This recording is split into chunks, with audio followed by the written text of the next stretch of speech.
Саламатсыздарбы, урматтуу Салам медианын YouTube каналынын көрүүчүлөрү. Бүгүн биз сиздер менен кечеки 28 апрель күнү чыккан чыр-чатак чыккан айылдагы чек арада жайгашкан айылдын тургундары убактылуу көчүрүлүп келген жерге келдик. Бул жерден биз сиздер менен элдердин өздөрүнүн ал акыбалын сурап билип, балдарынын акыбалын сурап билип келдик. Анда эмесе биз менен чогуу болуңуздар. Кандай жардамдар берилип жатат, өздөрү кандай жашап атышат, ошол жөнүндө чогуу биз менен көрсөңүздөр болот. Биз менен болуңуздар. Шондан бери биз ушул жердебиз. Биз ушул эмчээстерге, ушул Кыргызстандын бардык жарандарга биз өтө чоң рахмат айтабыз. Келгенибизден бери биз эчтекеде кыйналганыбыз жок. Тамак аш бар жокту берип атат. Чын дилибизден ыраазычылык билдиребиз. Кыргыз элим бизди колдоп келген. Рахмат. Бизге ушу тынчтык болуп, кайра өзүбүздүн үйлөрүбүзгө кеткенди каалайбыз. Балдарыбыз бар жокко, мисалы үчүн мен бияка качып келгенмин. Келиним 4 баласы менен Раватка, мана Андегенге каяка качып кеткен. Шондан бери ушинтип жүрөбүз. Бул жерге келип биз качкан жарандарды алып, ушул жерде тосуп алдык. Негизи ар бир областтардан, райондордон, айыл өкмөттөрдөн жардамдар келүүдө. Помощтар ичинде май, сай, аларды алып туруп, ар бир регистрация кылып туруп, биз бул жерде мэриянын бир өкүлү менен ол регистрация кылып алууда да. Бул баралар. Мэриядан өтпөй дагы келген жардамдар болду да. Мэриядан өтпөй эле келгендер бар. Мына жарандар алып келип атат. Өздөрү ар кандай коомдор бар экен, жардам кылып келгендер. Эл үчүн деп жан бергендер бар экен да, келип туруп. Эмне керек болсо айткыла, телефон номерлерди жазып кетип атат ошо.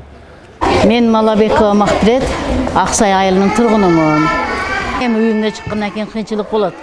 Себеби мына чоң спорт залда ыңгайсыз абалдар бар, жаш балдарыбыз көп. Ошондой болсо дагы колдорунан келишинче жардам берип атат да бизге. Анан баягы Кыргызстандын элиге айланайын, бүт Кыргызстан боюнча тамак аш, кийим-кече, дары-дармек келип атат.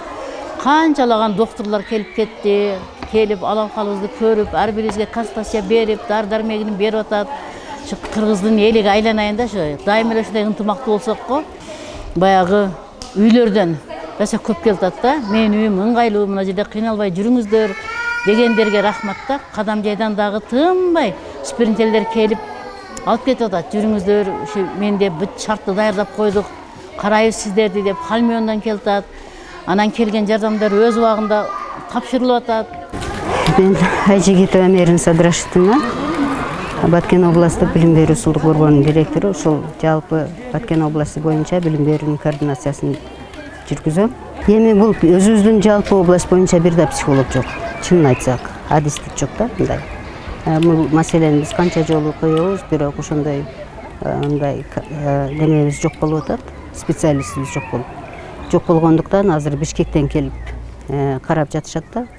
Эми буларды ушул жерде 3 күн дагы канча турат, айылдарда тынчып эле калыптыр, дагы эми кооптуулугун текшерип жатышат. Эгер коопсуз болсо бардык үйлөрүнө кетишет. Кайта биз кайталанбаса, биз ушул тополоңду көргүбүз келбей калды.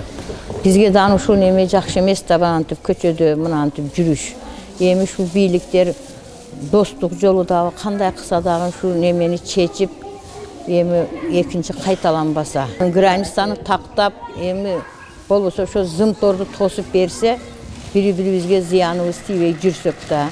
Кыргыз мамлекетинин булуңгучтарынан келген демөөрчүлөргө, колдогондорго жалпы эле ушу бир дагы кайдыгы караган жаран болгон жок деп ойлоймун. Ошолордун бардыгына ошо элдин атынан, жалпы эле шаардын жетекчилигинин атынан ыраазычылык билдирет элем. Анткени бүгүн жалпы Кыргызстаныбыздын эли Баткенге колдоо көрсөтүп турат.